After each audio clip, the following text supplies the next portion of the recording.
I want us to become brothers again like we used to be, and for us to find ourselves and bond with each other. Can we agree to that? Opinions vary. Welcome to Three Brothers Filmcast, a monthly roundtable podcast where the brothers behind Three Brothers Film discuss chosen movies as well as broader topics in film culture. As always, thanks so much for listening. If you've enjoyed our discussions, please think about dropping a 5-star rating or review, or recommending us to your family and friends. We're always looking to expand our audience and bring more people into the conversation, and 5-star reviews help new listeners find us as we continue to carve out a niche for quality, nuanced conversations about movies. I'm Anton Bergstrom, and I'm here with my brothers, Anders. And Aren? My last name is the same as my brother's. And this week we're talking about Paul Schrader's latest film, The Card Counter, starring Oscar Isaac, Tiffany Haddish, Ty Sheridan, and Willem Dafoe. Okay, Ramblers, let's get rambling.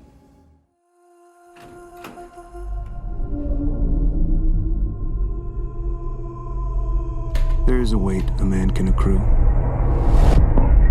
This is where all the good stuff happens.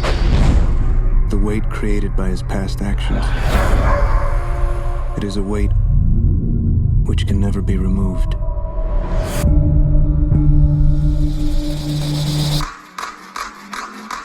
All in. Paul Schrader is probably best known for his collaborations with Martin Scorsese. Schrader famously wrote the screenplays for both Taxi Driver and Raging Bull, widely considered among Scorsese's finest works. But he also wrote the screenplays for 2 other Scorsese-directed films, 1988's The Last Temptation of Christ, and 1999's Bringing Out the Dead. Schrader, who got his start in film criticism, made his first major contribution to cinema with his seminal study Transcendental Style in Film, Ozu, Bresson, Dreyer, first published in 1972 and updated with a new introduction in 2018. Schrader's interested in what he terms slow cinema, films that are sparse, unadorned, and avoid the kind of self-reflexivity that draws attention to the filmmaker, all in an effort to convey spiritual concerns. And the transcendental style impacts the films he has directed, particularly his most recent efforts, 2017's First Reformed and The Card Counter, the subject of this podcast. Similarly, Schrader's admiration for art house filmmakers such as Robert Bresson, especially his Diary of a Country Priest, leave notable influences on many of his works. For example, voiceover narration using the diegetic device of the protagonist writing a journal often frames Schrader's films, from the screenplay to Taxi Driver to his First Reformed and The Card Counter. Schrader's career is marked by singular preoccupations beyond his critical interests and artistic influences. I've already mentioned slow cinema, but there is also his typically plain visual style and stories centered around troubled male protagonists, inwardly tortured and grappling with guilt while seeking redemption. In terms of quality, his oeuvre is marked by both masterworks and duds, as well as seemingly director-for-hire films. First Reformed, which the brothers much admired and Anders reviewed for the site, was widely lauded as a late-career masterwork and thematic review of many of Schrader's prior interests.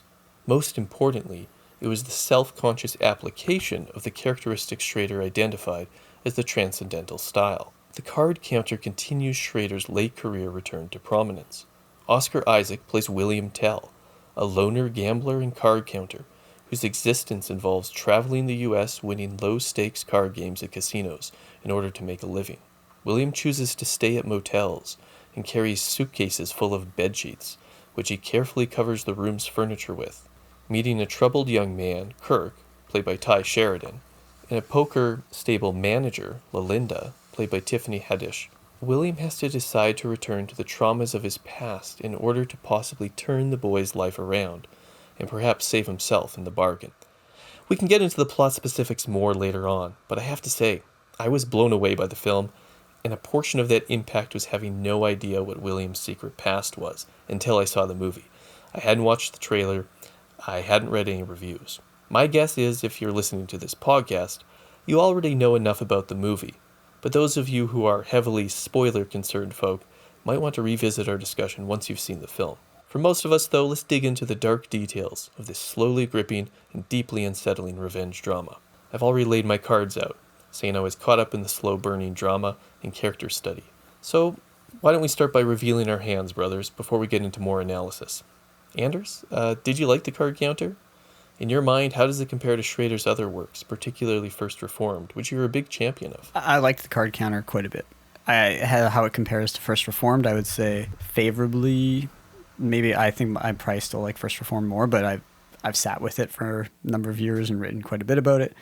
But the card counter, it was good. I think it shows that he's continued his auteurist streak here, where he's like able to write and direct his own films. And I think part of that has to do with the fact that he's found a way in his revisiting of transcendental style to actually gain a kind of authorial control with low budgets, relatively minimalist, camera work, sets, small limited casts.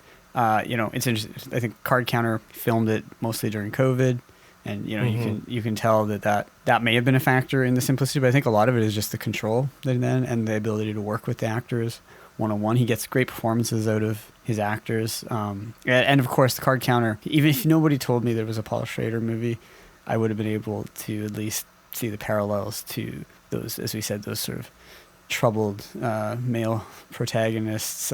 What did we call it, Aren? God's Lonely Men. God's Lonely Men. That's really what it is.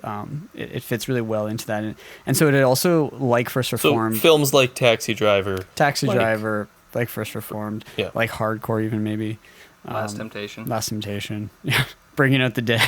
I mean, yeah. There, the characters in Schrader's films often have a desire, though, for community in some way, or they don't in the case of like the Card Counter, Bill Tell has kind of he's unsure, but then at a certain point in the film he makes a decision to involve himself in Kirk's life and in Linda's stable, and I think that is really the what sets everything in motion.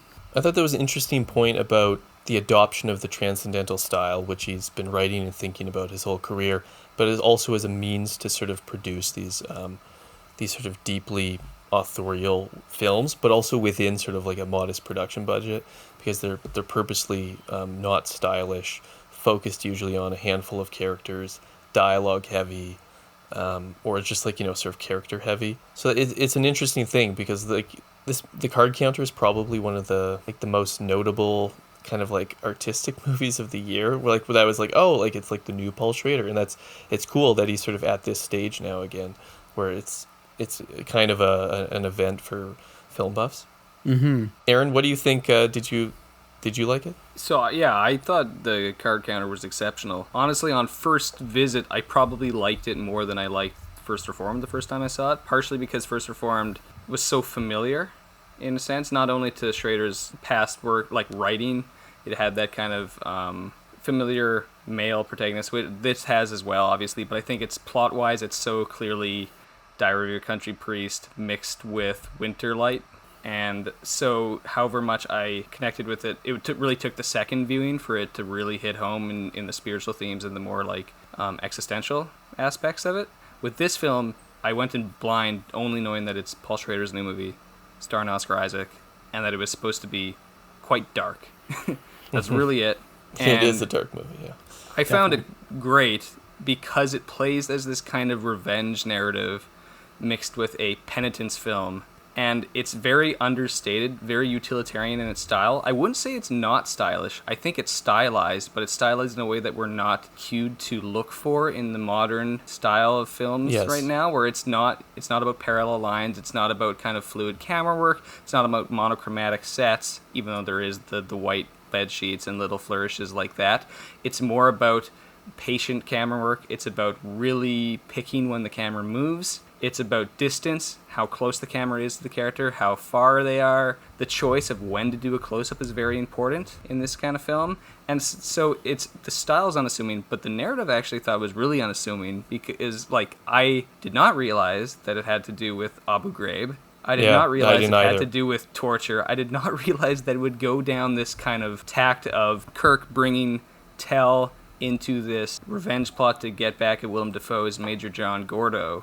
And even though that's not the main thing that drives the film, I think it's because the presentation is so much like an art film, it sneaks up on you how dark and troubling the revenge aspects are. Absolutely. So there's a couple things there, I think, really good points that I just want to unpack. or we can unpack together. So one, in terms of style, I think it's worth pointing out that the plain style is a style, and we often think that it's not. Like, we think of it as like a neutral, but right, like it's a choice, right? It's a choice, and that choice may be dictated by a desire for control or the conditions of shooting. But just like in the transcendental films that Schrader admired so much, and that he saw so much value in, it is though an attempt to focus. I think I really liked your descriptions of the camera work and filmmaking, Aren. What you focus in on, the how far away from objects and faces you are, that kind of stuff is really, really important to the transcendental films. Shots of hands in a persona kind of way. Right? Yeah, and those are so prominent, right? Like the final shot, which a lot of people are talking about, the fingers sort of trying to touch through the glass. Again, pointing to this theme that we've already talked about of lonely man, but who actually does want human connection. And I'm also thinking about, to connect to sort of the torture and sort of the larger political aspect of the film, there's a really great close-up, either a dolly in or a zoom in. It moves towards William while he's sleeping and he's like troubled, and then goes up to his head, and then we get, right, like the camera's conveying that we're going into his headspace, and we're seeing what he's seen and what he's bothered by. His memories of Iraq. And then we get the moment, speaking about style, of like the most sort of visually stylish. It's right, like one long take, using maybe multiple fishbulb lenses to arc everything like both outward on either edge. Yeah, I think and then there's like crazy, like metal music playing super loud, and it just moves throughout the whole base, whether it's Abu Ghraib or another Middle Eastern secret prison. And then we're seeing all the horrible stuff going on, and like that. The transition there, the way that's executed, and then the just using the intense sort of lens work versus everything that's come before was like, I thought, a great stylistic use of stylistic technique. But it also it's like in some respects the movie stylistically and structurally is set up like a poker game, in that it lays its card out, and then it, because of what you assume is coming on the flop, you're not aware of the surprise that comes on the turn with the visual style, right? You're cued for this low-key art thing, and then you get the flashback scenes, and they're kind of wild. Yeah. Like, they're truly nightmarish, though. I think it's like... Yeah. I was actually, like... Unlike you, I had seen the trailer, so I knew it had something to do with, like, a war veteran and his, tortured past. But I was unprepared for, like, how visceral I found those scenes of the torture prison. Really, really disturbing in a way.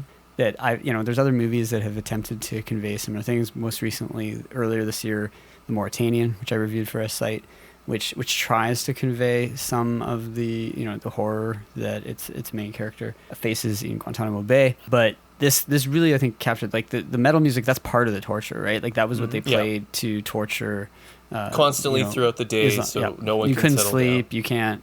It raises your heart rate. These things, The lights are bright. The lights are bright. There was something like in the griminess of it, and just the filth, and it's right because these people are covered in their own feces, and it's just literally hell, right? Like it's literally like almost a medieval vision of hell in a lot of ways. It also reminds me a lot of Apocalypse Now. Some of the shots there, where it's like a microcosm, because there's something nightmarish and dreamlike because he's trying, and surreal because he's trying to bring everything. Like, there's all the different tortures that, if you've ever read about the stories of Abu Ghraib and stuff, they're all contained within that shot, whether it's like, someone not being allowed to sleep, the metal music, stress dogs barking at people, sexual humiliation, waterboarding, all that stuff's going on, and you're getting it all, just like there's some of the shots when they get off the boat in Apocalypse Now, and it's moving around, and it's just showing like a panorama of all these things we associate with Vietnam. So it's interesting. One of the weird I'm trying hard to try to figure out why those scenes were so viscerally disturbing to me and grip me in a way. There's something about them that seems really like it echoes sort of images of like horrific situations I've seen in other films. Like I actually was reminded there's a weird connection, but the documentary Wild Wild Country on the Osho and the Bhagwan. Yeah, I haven't the seen it, but Rajneeshis. you talked about it. In the very first episode, there's some footage of a famous film. It was sort of an exploitation film that took footage from one of the ashrams in India when they were in these like sort of struggle sessions where like people would essentially just go feral and like attack each other and stuff. And I found that really, really disturbing when I watched that documentary. This is the closest in a fiction film that I've ever like gotten recently, at least recently, to something like that. So just a warning to anyone who's sensitive to those kinds of images. It's something, but it also grapples. It is worth also thinking about the I don't want to always pull films back to politics, but rather I think Schrader is trying to interrogate the moral trajectory and outcome and results of something like Abu Ghraib. And I'll just say what I really found affecting with the film and where it fits with this Schrader's very sort of Calvinistic view of like sin and atonement is that unlike a lot of other even American films that want to like condemn the excesses of the war on terror or litigate the torture in even something like 0 Dark 30 and things like that, which are conflicted, and what you get is like it doesn't let Bill off the hook. Like the film says you participated in that. You don't get to just say, oh, Gordo made me do it, or this was just we were really trying to like do this thing. It says let's just confront the fact of what happened, and then what would it actually mean to then live with that in a real honest way, and then potentially try to seek some kind of redemption.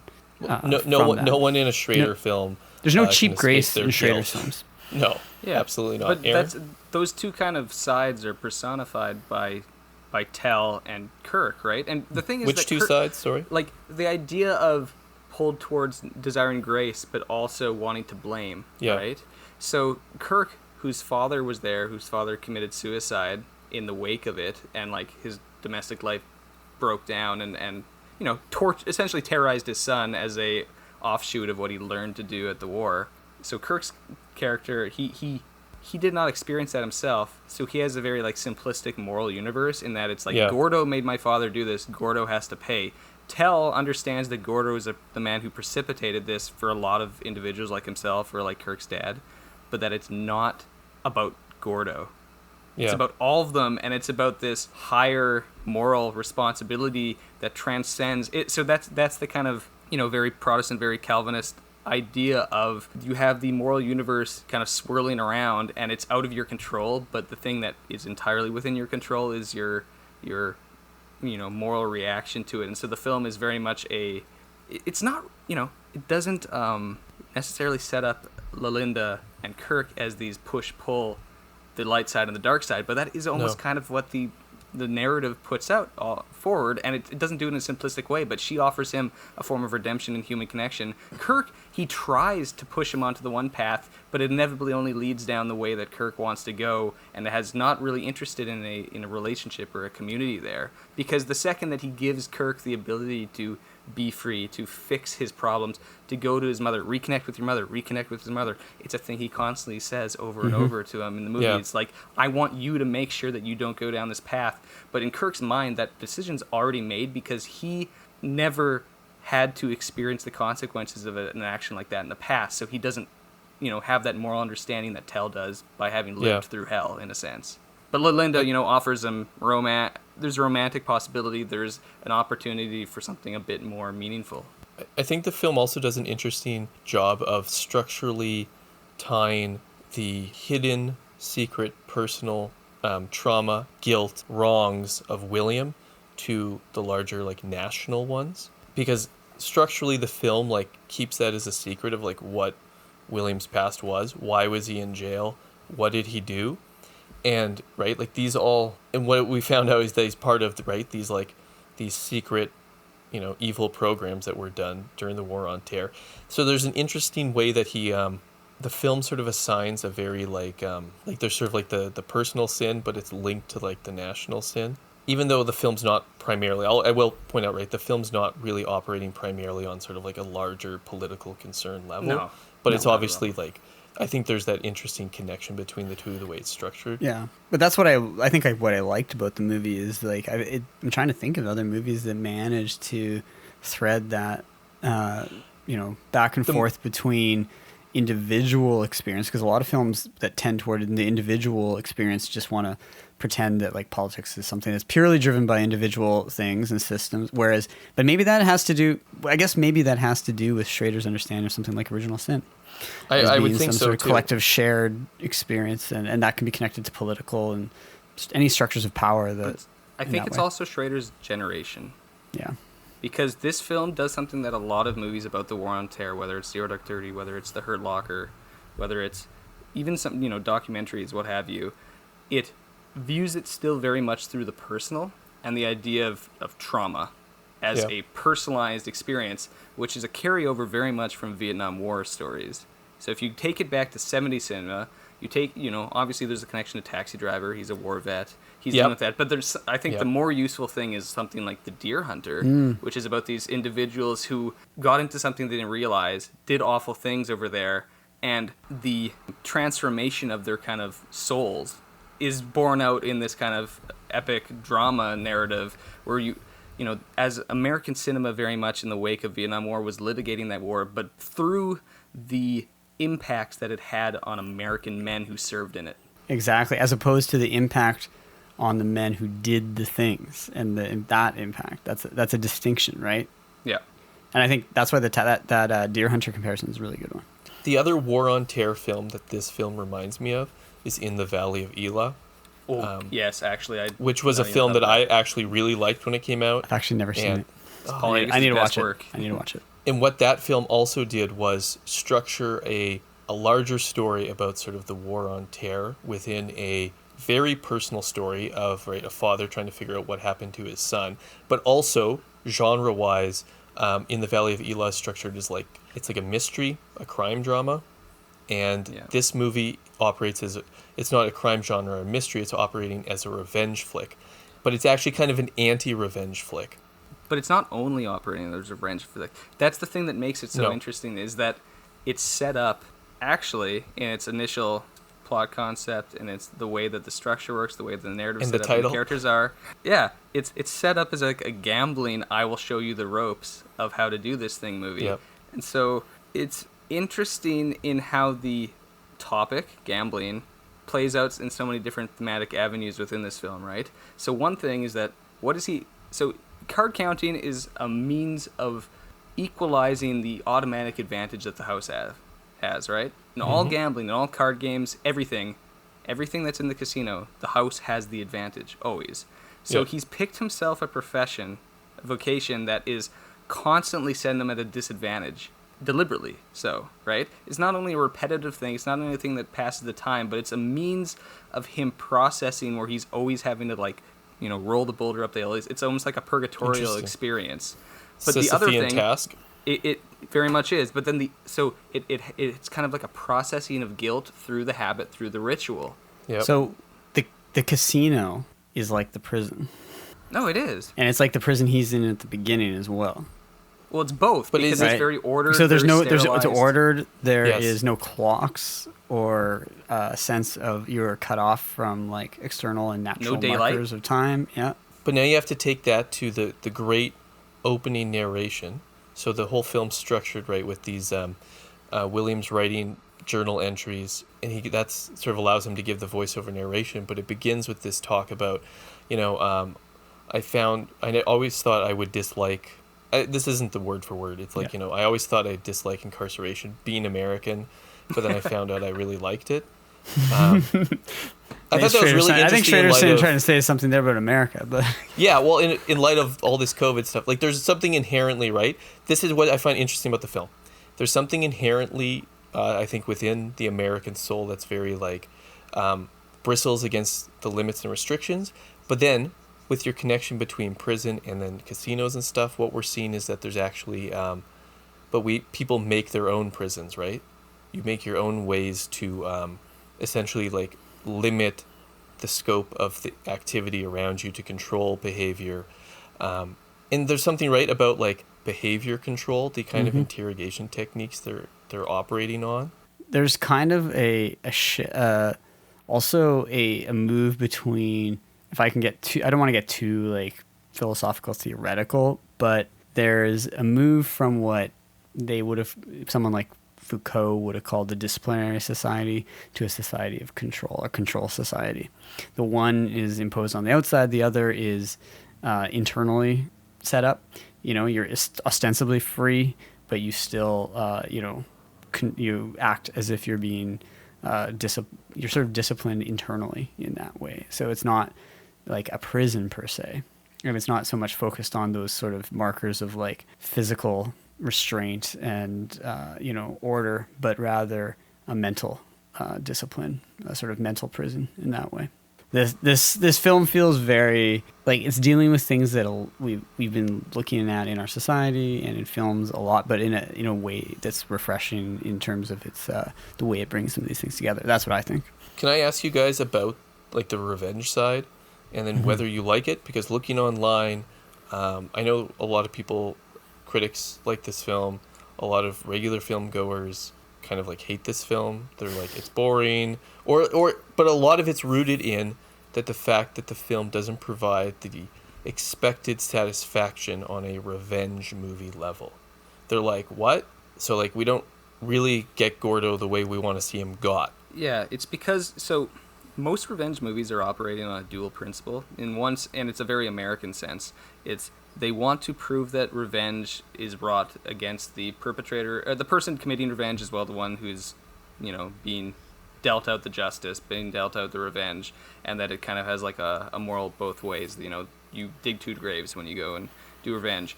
But the way that the exploitation of cinema works is that you have to give the satisfaction, which ultimately undercuts the whole point. This movie doesn't give that because the revenge is not about giving us as a viewer any kind of satisfaction in Gordo, because we so aligned with Williams' understanding of the world that the great travesty of that moment is that he goes down the path which he believes is inevitable at that moment, which is not. Mm-hmm. And so we don't need to see any actual revenge because it's never been built up that we're trying to satisfy something this way. We already understand that the means of growing beyond that is the other. So it's not a conventional revenge movie in the sense of wanting to deal out justice, let you enjoy it, and then have a little bit of a moral quandary at the end of there, or even like something like Unforgiven, which he goes on the rampage and it's an indictment of the entire project from the beginning. That ending of inevitability, and it's like, well, of course it would have never ended this way because stories like this always work that way. Its interests are far more personal, far more insular, actually, in the sense. That's the thing. It's a movie that's so concerned with the internal, which is why something like voiceover, which you read screenwriting books or you talk, it's that one of those things of like, never do voiceover. It's always bad. It's always poorly written. It's like, well, yeah, but it is often poorly done, and it is often a crutch to get out exposition or other things that aren't conveyed in an actual storytelling sense. But it's extremely useful to use voiceover in a story that is so much about what's happening inside a man's mind, which we see glimpses of what's happening inside his mind in the flashbacks, but it is also useful to know. Yeah, and the films that do voiceover well, that's always like their most memorable part. Like if you think about Taxi Driver or Fight Club, etc., like that's like some Terrence of the most Malick distinct movies. aspects of them. Mm-hmm. May 10th. Thank God for the rain, which has helped wash away the garbage and the trash off the sidewalks. I'm working long hours now. 6 in the afternoon to 6 in the morning, sometimes even 8 in the morning. 6 days a week, sometimes 7 days a week. It's a long hustle, but it keeps me real busy. I can take in $350 a week, sometimes even more when I do it off the meter. Kind of to get off the revenge tactic and back to the casino idea, back to this idea as this movie that, it teaches you how to count cards really rudimentarily. It teaches So I'm you interested in this because I was having a hard time figuring out what the connection was between the gambling side, the card counting side, and then the other story. So Well, I think the one is that it's the casino, it's the parallels casino and prison that we've talked about before, but the other is that it sets up an expectation in a movie like this that there has some thematic interest, like the gambling aspect is built partially off of deception. He's either deceiving the dealer in the black hand to show them he's not to make him think that he's not actually counting cards, or he's not taking too much to draw the attention of others. Or in a poker game, is you stare into the soul of the person across from you. You have to read them, and it's all about reading them, because at the end of the day, the only variable you can control is your own reaction to the other people around you. It's not the flop. It's not the hands that you're dealt. It's not the things coming out. And so it cues you into this idea of a man with control, right? And it cues you as a viewer into thinking that you understand what the movie is going to do to you, even though in the midst of building up this idea of inevitability, it tells you that it's tricking you, in a sense. Like, it reminds me very much of David Mamet's House of Games, which is another movie that has aspects of casino stuff and cards, but it's more about con artists. And it's a movie that's about telling you how to be a con artist, in which you never know whether the whole movie's a con on you and the main character. And I feel like there's a bit of that here, where it's set up in such a way that it wants to suck you into this idea that, well, William's letting me in on it, therefore I'm in on it, therefore I understand, I'm as smart as the character in the movie, and I know where this story is going, and I know that there's going to be some satisfaction going. But William doesn't actually know. He's not in control. He's a man who's deluded himself into control over something that he's grappling with deeply. So William does not obey in real life the same principles that he does as a card counter, because he fails to recognize the things that were outside of his control.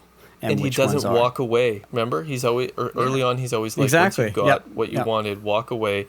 The other thing I'll point out, this just occurred to me now, the connection between poker and then the revenge story is that, so if you're playing poker, say like Texas Hold'em style, at the end there's a certain scenario where someone can win and then they don't have to show their cards, and it's so super unsatisfying for the rest of the table, but people will do it. And there's something about that at the end of this movie that kind of reminds me of that, where it's like the movie chooses, by not showing us like, any sort of like fight or what the scene is, it's like, yep, they just like slough those off. I think there's a deeper structural analysis of this movie that ought to be done in terms of blackjack and poker, because I think it's very deliberate that Schrader is building those things into the way the film doles out information or doesn't. What did you guys think about the cast, the acting?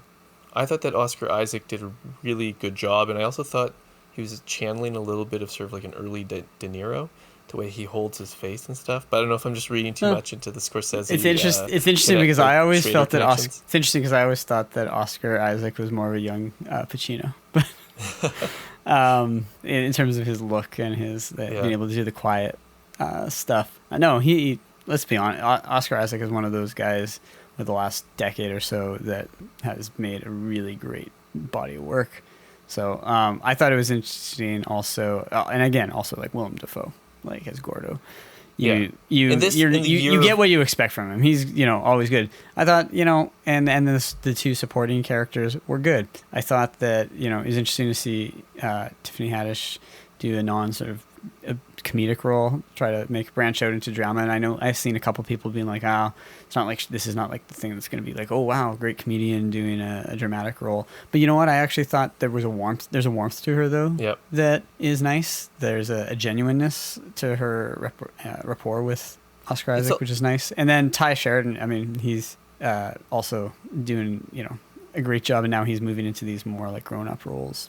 For them too, it's nice to sort of see one like Ty Sheridan like transitioning into older roles, and it's also nice to see like a comedian do a dramatic part, but not trying to make it like a thing. Like it's just like, I'm just doing like a regular part. It's not an award bait role. No, exactly. It's like it's more like I just wanted to do some acting that's not my usual thing, and like flexing some chops. Yeah, but I think it was also Schrader recognizing some maybe more unheralded talents in different ways, and it does sort of make her stand out in the sense of like she feels like she's from a distinct world from William, and I think the casting helps that. I think that even the racial dynamic adds to that, especially within America. But she does have a genuine warmth that is counter to like Ty Sheridan, who is an actor with a lot of, even as a young actor in Tree of Life or in Mud, he had a lot of kind of internalized conflict. You could read it on his face, and he reminds me so much of like a young Kyle Chandler. It's kind of ridiculous at this Yeah, point. he does. He has that becoming like the squintiness. spitting image of him. But he's already, taller. to me, he's already like moving, like with stuff like Ready Player One and stuff. He's now like He's with the A-list directors now and stuff. But the thing with Ty Sheridan, which I find interesting in this movie, is that he plays it so aloof.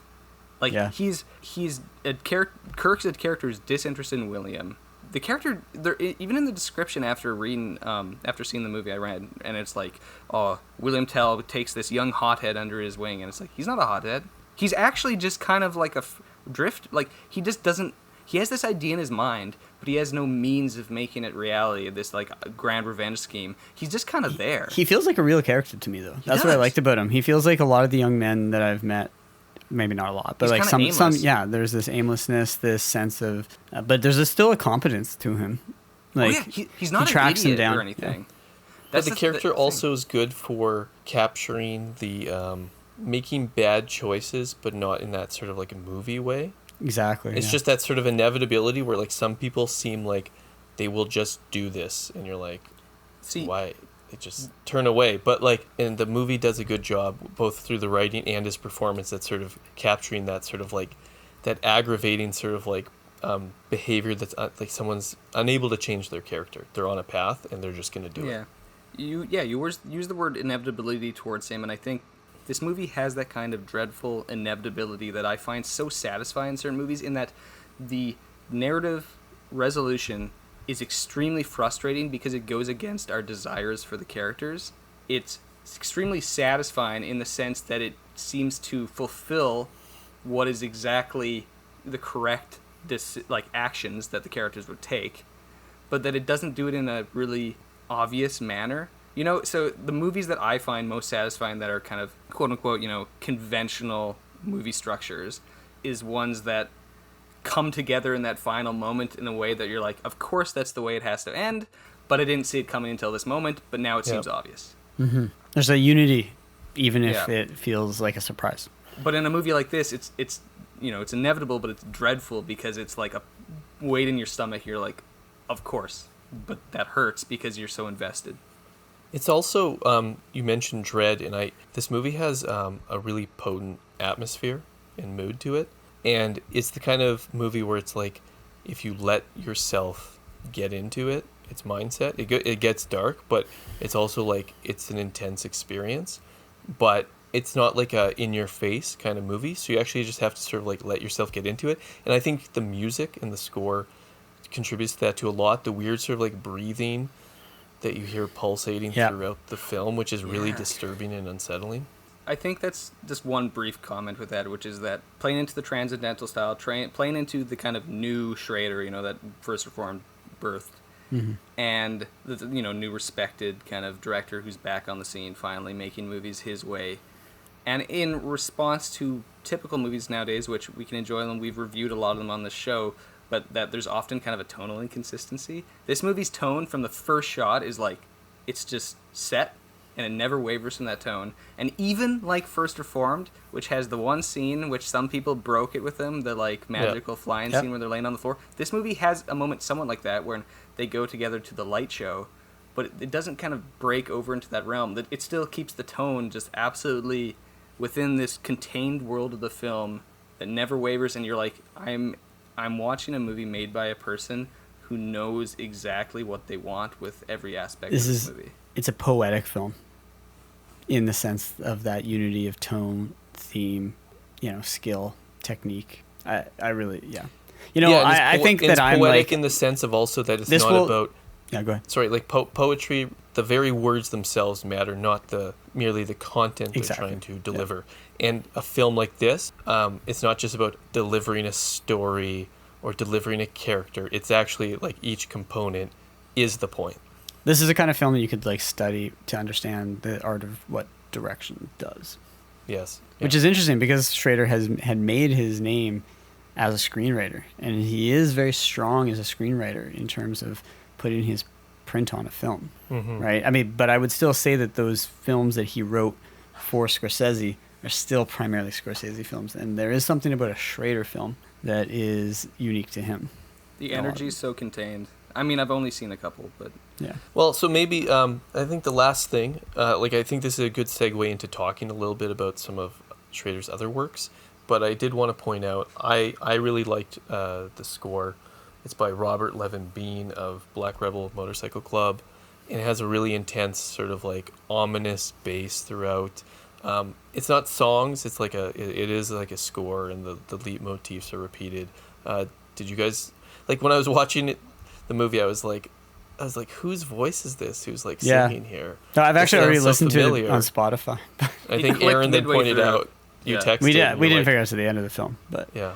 I've already listened to the score a couple times on Spotify. It really does have, it draws you into its world. You know, it's interesting that it's a Black Rebel Motorcycle Club. It has that kind of like sort of gritty rock kind of like black leather. But also they're always feel, tinged also with like a gospel thing. Gospel, exactly. The sort of religious tinge, but it's also almost ambient music, but without being electronica, which is kind of cool. Yeah, ambient but not electronic. Yeah, that's a good way of describing. Well, no, it's ambient but not disembodied. It keeps the person centered within the tone. And hence the breathing and the all that on the soundtrack. Yeah.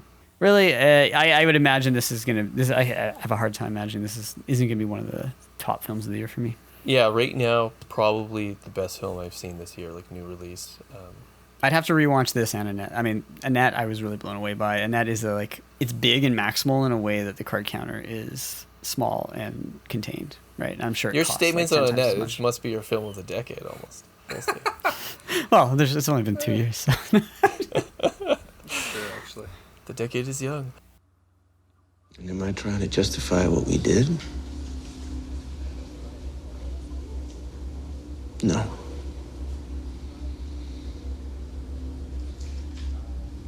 Nothing.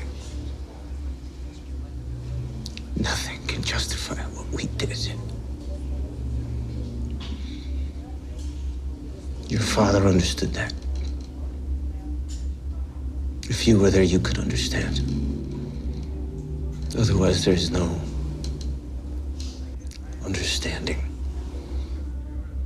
So why don't I just thought before we move into sort of a wider discussion of film culture, I thought it'd be worth maybe pointing out. I think most film buffs, when we're starting off at least, are we're familiar with Paul Schrader as the guy who wrote Taxi Driver, who wrote Raging Bull. But I think maybe it's worth just pointing out a few of his other works that'd be worth checking out that we enjoyed.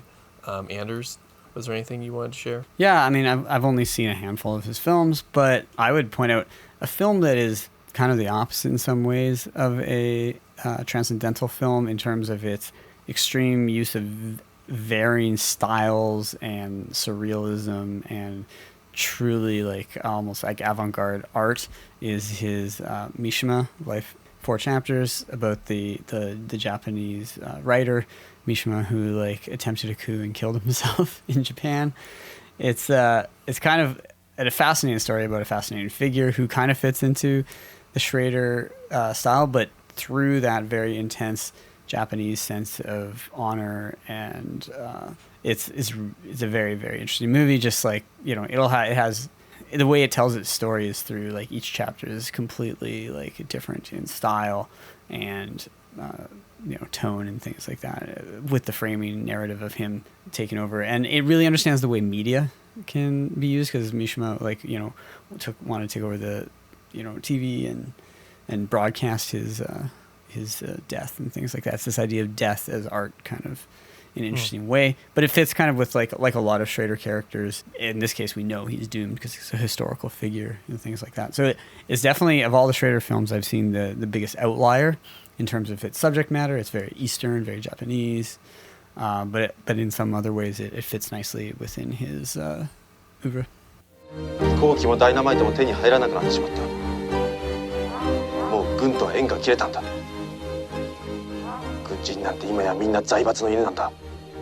I would also recommend Hardcore, 1979. Oh yeah. I think it's his second film he directed, and it's really useful for people who are into Taxi Driver. It's very similar.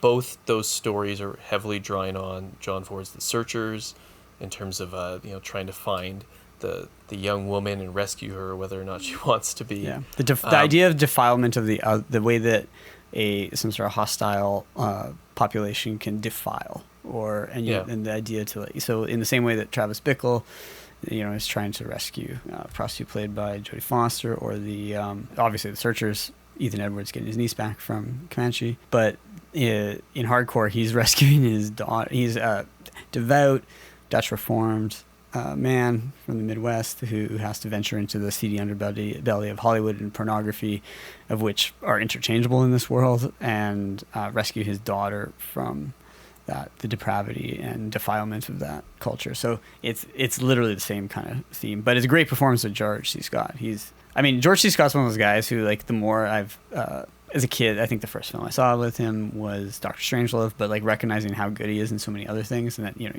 might see Patton and stuff, but like Hardcore, he's great. Anatomy of Murder, like George C. Scott was a real talent. And aspects of Hardcore are similar to Taxi Driver in being sort of like the exploration of a seedy underbelly. Mm-hmm. I'll also point out that the character, George C. Scott's character, is modeled after Paul Schrader's father, who was a minister in the Dutch Reformed Church. Paul Schrader, and because he was raised in that extremely conservative Calvinist world, he never saw a movie until he was 18 years old. Similar to Werner Herzog living in the Alps. Yep. So there's something about this encounter with an art form after you're, a lot of what we would consider our development as human beings is already finished in some ways. Is very, very interesting. This is a person who understands film so well, but they did not grow up with movies. Yeah. At all. But I think it might give a different perspective in that way too. Yeah. Have you got a film called Slave of Love? What we got is just these here, what you see. It's a short film. They're all about the same. Would you like something? This is the movie I'm talking about. I don't know what you're talking about. Well, I just wondered if you ever seen this film of this woman right here.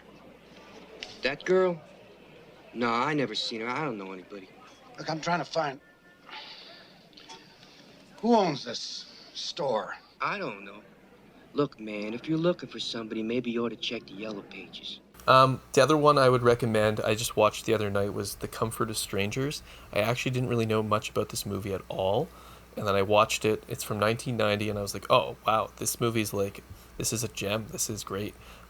Basically, it's a Harold Pinter story. I think he did the screenplay, so Schrader didn't write this one, but it's set in Venice, and like sort of a couple are in Venice vacationing. Their relationship is not bad, but like you can tell there's some sort of strains in it, and then they sort of, a strange couple sort of like latches onto them in a way that, like, if you ever traveled around, sometimes you have the encounter where you like meet people and they're very friendly and you're sort of unclear about like, okay, like what are these people's intentions, but this is like the kind of movie where it's like follows that into sort of possible like dark conclusions. And it also has an amazing Christopher Walken performance where it's like, oh, this is one of those like great Walken performances where he's telling a crazy story and repeating it throughout, and so it was a really good film. It's definitely distinct in terms of themes and style from like these later works that we're talking about of Schrader, but the cinematography and the way he works his camera does have some similar aspects. But yeah, I can actually see Pinter being an interesting. Oh wait, you know what? I think I'm messing this up. I think Pinter did the screenplay. I think it's Ian McEwan is the novella. Oh, interesting. I think it's like I think you're right. It is a McEwan because the name rings a bell. I will. I just want to correct for the record. So, The Comfort of Strangers, based on the novella by Ian McEwan, screenplay by Harold Pinter. So two big literary talents there on the writing side. No, I definitely need to watch that now. Hello. Hello. Have you slept well? Oh, wonderfully. Thank you so much. What a beautiful apartment. I'll get the glasses. It belonged to my grandfather. You see that island? That's Cemetery Island. My grandfather and my father are both buried there. But Schrader's such an interesting director for me in so many ways because of the way that his preoccupations with religion, but also like violence, sex, things like that, are like kind of echo some of my own experiences with cinema as I growing up as a fairly religious kid, fairly religious understatement of the year. But and then, he himself to me is kind of an enigma, despite the fact that here, I'll lay my cards on the table. He's one of the few Hollywood directors that I've actually met. Weirdly, here's one of those, I'll do a little like humble brag, celebrities, kind of thing. He would probably not remember me, but in 2017, well, it's worth talking about a little bit about how this like led to First Reformed, is that he was asked by a bunch of film scholars at the Society for Cinema and Media Studies conference in Atlanta to come and talk about transcendental style in film. Many years later, he agreed to come and was on that panel, and I went to that panel in Atlanta, and he talked about how he might update transcendental style in film. And that kind of led to him revisiting the idea of doing a second edition with a new updated intro, but it also led to him working through his script for First Reformed. Some film scholars in Toronto that I know, they invited Schrader to come to Toronto to talk about transcendental style in film. And, I was able to go there, and John invited me out for dinner, and then he said, "Oh, Paul's coming too." And so you're like, "Oh my goodness, Paul Schrader's going to have dinner." Yeah, and he awesome. Literally was seated right across from me. He's quite a character. He's got his, gravelly voice. He was dressed in like cowboy kind of regalia, like a cowboy t-shirt with like embroidery around it. He, talked about Marty as if he was just Marty and he was another one of our friends, and how he had seen, what his thoughts on silence were. Yeah, it was, I asked him a couple questions, and he was like, indulged me as one of the younger scholars at the table. But the main thing is what was really special was I got to see some of his set photos from First Reformed on his iPhone at the table. He was like, showed them to me. He's like, "Anders, look, it's like, I'm making this film." I'm like, "Oh, Ethan Hawke." He's like, "Oh yeah." So what year was this? This is the spring before First Reformed came out. Okay, so early 2017. Yeah. And like we saw it at TIFF. Yep. Exactly. Fall So when I saw it at TIFF, wow. I was like, it was really weird because I'd already seen some of the behind the scenes images and stuff like that. But it's like, I guess where this story might go is that meeting someone or even like having a conversation with them doesn't necessarily give you any great or special insight into these things, because I felt like, on the other hand, that I kind of knew something about him because of a few films of his that I'd seen. I guess it's maybe more. Well, that's the aspect of art, right? Yeah. Is that art reveals that which they consciously want to reveal, but also much that they don't, but they accidentally do. Can God forgive us?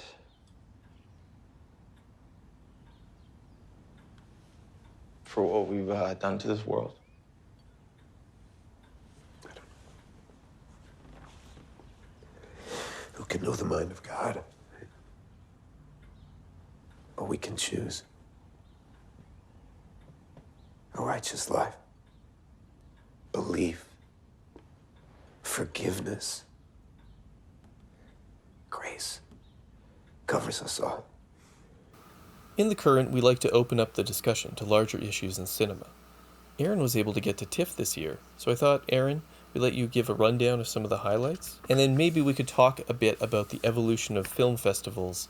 I think in the pandemic and post-pandemic world, a lot of festivals have had this combination of digital screenings alongside now the bringing back in some of the theatrical screenings. So I think that would also be something worth exploring, partly as a continuation of what we've been talking about for so many podcasts now. The state of cinema, digital versus theatrical experience. Our hobby horse? Our hobby horse. We haven't gotten off it yet, and we'll continue it today.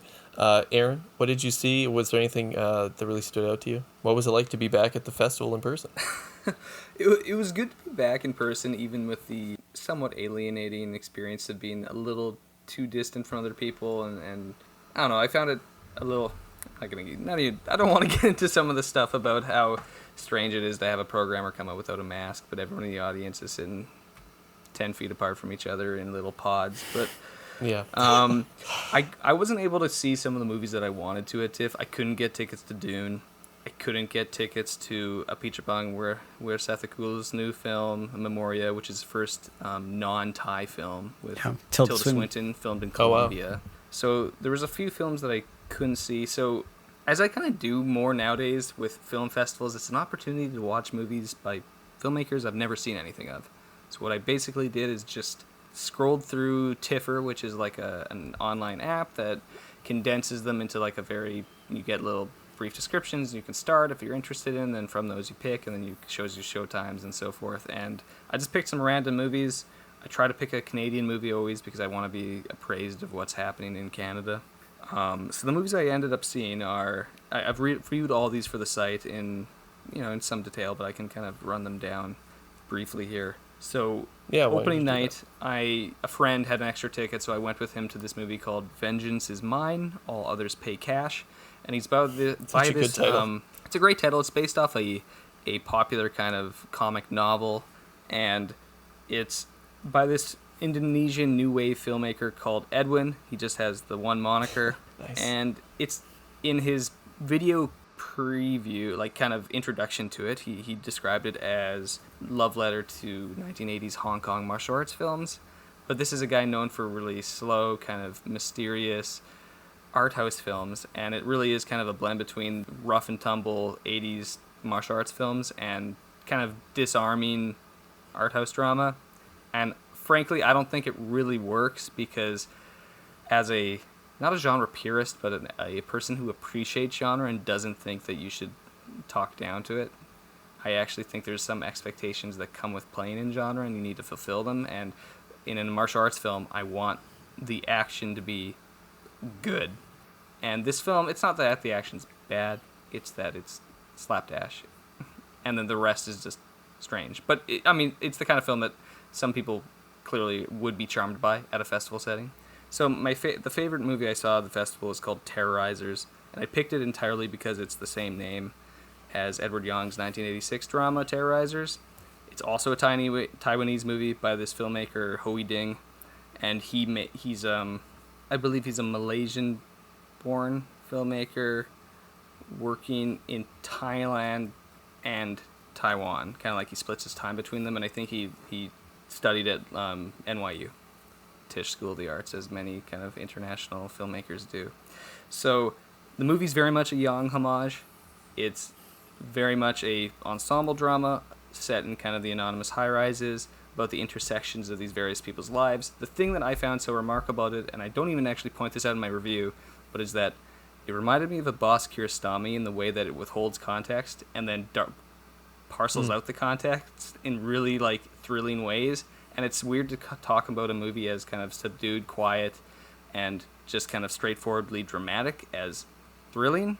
But it is, because the movie kind of cuts between these various characters and explores their interlocking relationships that are all centered around this kind of random act of violence in a train station. And so the movie kind of reveals itself to be this almost examination of an incel and his mindset and how that affects all the people around them. And so, I've even read some reviews online. There's some people at the movie theater that I could tell were disturbed by something that's seemingly as sympathetic about a character like that. But I just find it like daring and interesting to watch a movie that seems to zero in so well on a emotional understanding of characters who are very complicated and very damaged. Yeah, that sounds interesting. Yeah, your review is good. I read it, and the whole Terrorizers connection to Yang.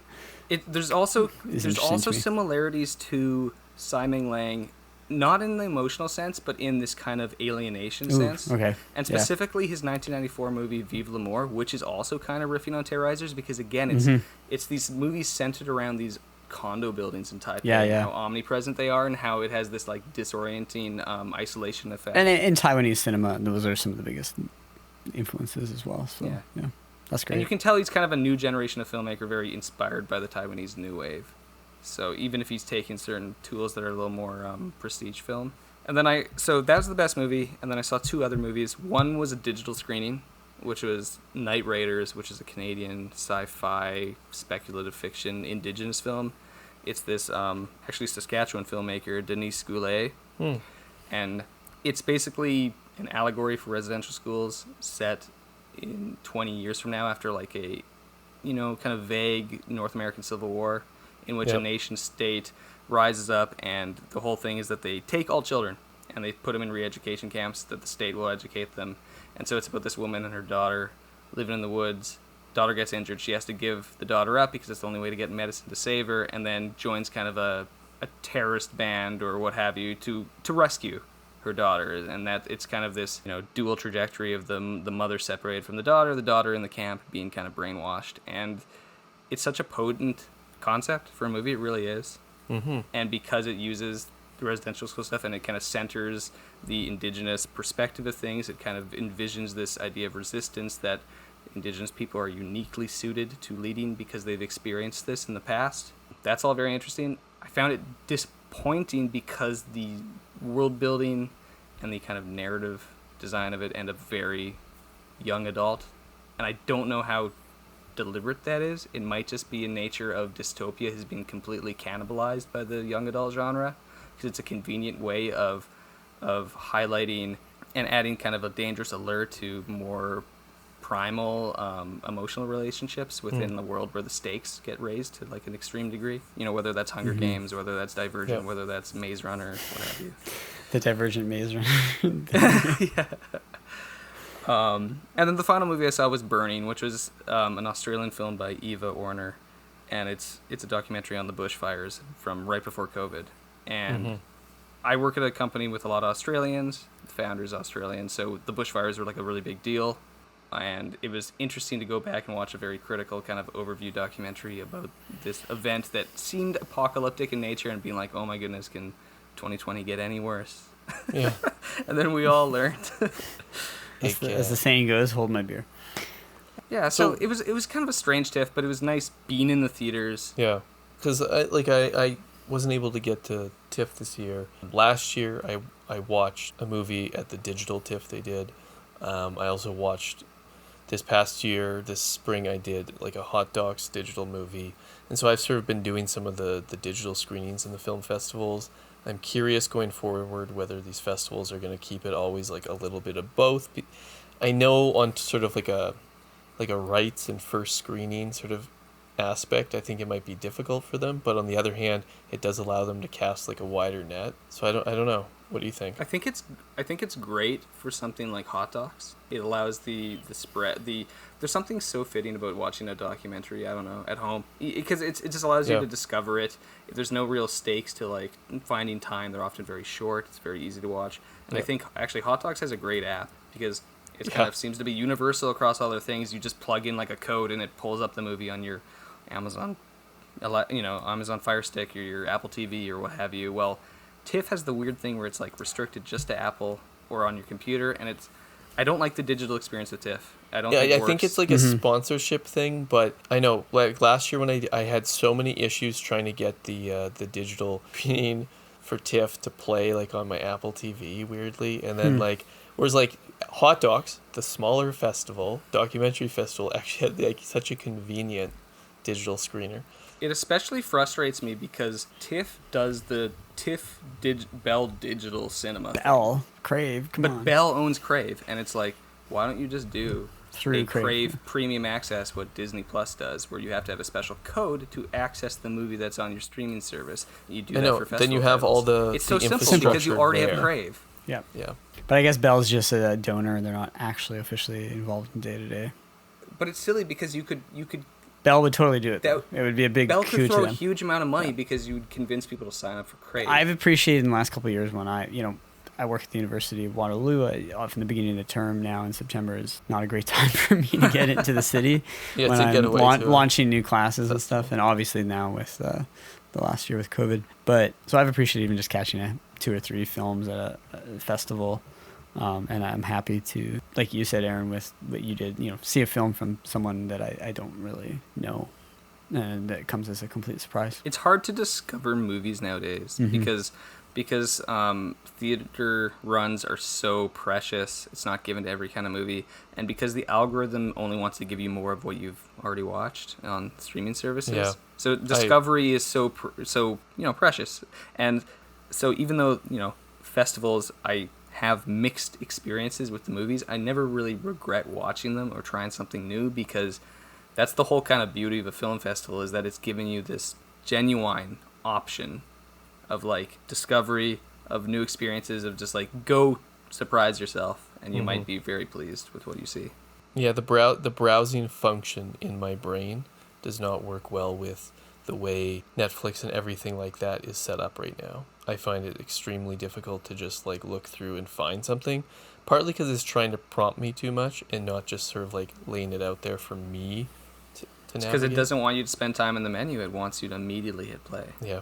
And so I think, I do hope going forward, like, we're not going to really get many, blockbuster type, like rental stores anymore. But I don't know. I hope at some point there is a space. There is something about walking around to look for something, whether it's books or movies. It's partly I grew up working all those retail and rental places, but like that's just the way my brain's wired now. Like I like looking for things physically. Mm-hmm. Also, the public library, if your library is open, has a lot of DVDs and movies. And both of those speak very highly of Canopy. Yeah, and Canopy. Canopy you find, check if your local library or university. So if you don't know what it is, Canopy is a streaming platform more for art house or sort of more obscure works. And then documentary and technical films as well. Yeah, but the libraries will buy a subscription, and then you can use and you get 8 free views per month. Yeah. So it's really actually quite a wonderful thing, and I think a lot of people aren't aware of it, to be honest. Hey, a library! No, I can't. That's the old nerdy Lisa. Lisa, read about my adventures in the South Seas and make me live again. We've got periodicals on microfiche. Won't you join our tea party? It would be ever so... Don't do it, Lisa! It's a trick! As we talk about the challenges of sometimes finding something to watch on these streaming platforms, we want to let you know that we're there for you as Halloween comes up in October. We'll be doing our Halloween horror. So it's a great way to find, hidden gems or older horror works that you might be not familiar with. Do read our back catalog. We have a lot of horror reviews on the site. And we will be talking about a horror film for the podcast next month. So check us back, and thanks for listening. Goodbye, Mr. Bond. I bid you farewell.